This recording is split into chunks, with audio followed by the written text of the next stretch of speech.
Hi friends, welcome to our channel friends. ఇవాల్టి వీడియోస్లో PM Kisan 17 విడత గురించి ఒక కొత్త అప్డేట్ అయితే రావడం అయితే జరిగింది ఫ్రెండ్స్. ఆ అప్డేట్ ఏంటో మనం ఇప్పుడు ఈ వీడియోలోనైతే తెలుసుకుందాము.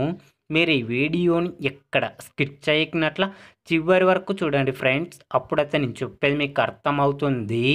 అలాగే వీడియో నచ్చితే ఒక లైక్ చేసి ఇంతవరకు మన ఛానల్ సబ్స్క్రైబ్ చేయని వాళ్ళు వెంటనే సబ్స్క్రైబ్ అయితే చేయండి ఫ్రెండ్స్. కేంద్ర ప్రభుత్వం పిఎం కిసాన్ సన్మాన్ నిధి పథకం కింద అర్హత ఉన్న రైతన్నల ఖాతాల్లో ఏడాదికి 3 విడతలుగా 6,000 రూపాయల చొప్పున డబ్బులు జమ చేయడం అయితే జరుగుతుంది. కేంద్ర ప్రభుత్వం పిఎం కిసాన్ సన్మాన్ నిధి పథకం కింద ఇప్పటి వరకు అర్హత ఉన్న రైతన్నల ఖాతాల్లో 16 విడతల డబ్బులనైతే జమ చేయడం అయితే జరిగింది. ఇప్పుడు పిఎం కిసాన్ 17 విడత డబ్బులు జమ చేయడానికి కేంద్ర ప్రభుత్వం సిద్ధమైతే అవుతుంది ఫ్రెండ్స్.